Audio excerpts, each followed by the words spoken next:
My alarm went off. It was Sunday again. I was sleepy and tired. My one day to sleep in, but the guilt I would feel the rest of the day. I adjusted my tie. I got there and sat in a pew just in time, bowing my head in prayer as I closed my eyes. I saw the shoe of the man next to me touching my own. I sighted with plenty of room on either side. I thought, why must our souls touch? It bothered me, his shoe touching mine, but it didn't bother him much.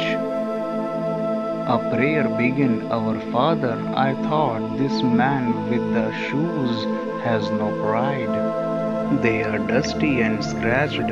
Even worse, there are holes on the side. Thank you for blessings, the prayer went on.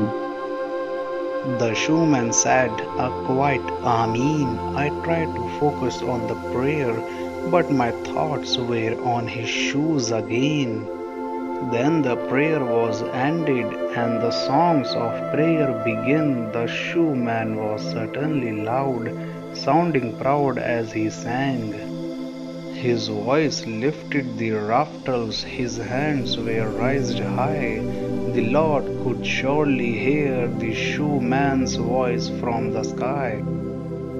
It was time for the offering, and what I threw in was steep. I watched as the shoeman reached into his pocket so deep.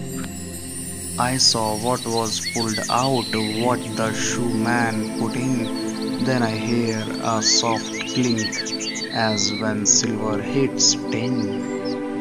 The sermon really bored me to tears, and that's no lie.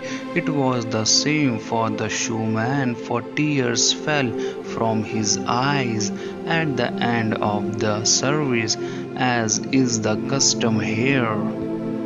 But I felt moved somehow and wanted to meet the shoeman.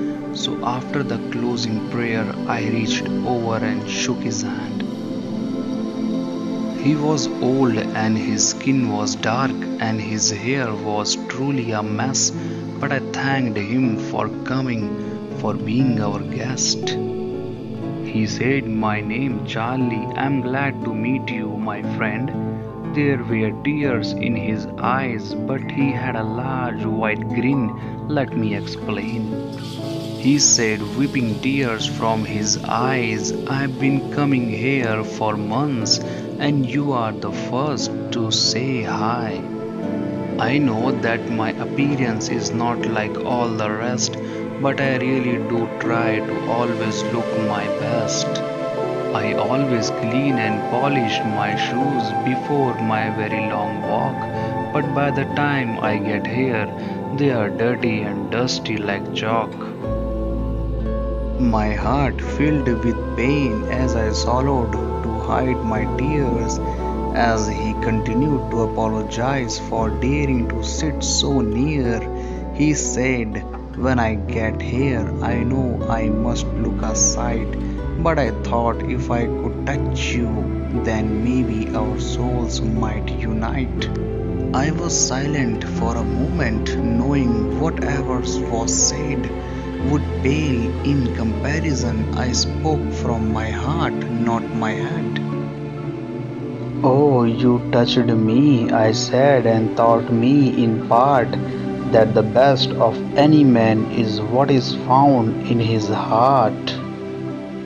The rest I thought, this shoeman will never know, like just how thankful I really am that his dirty old shoe touched my soul.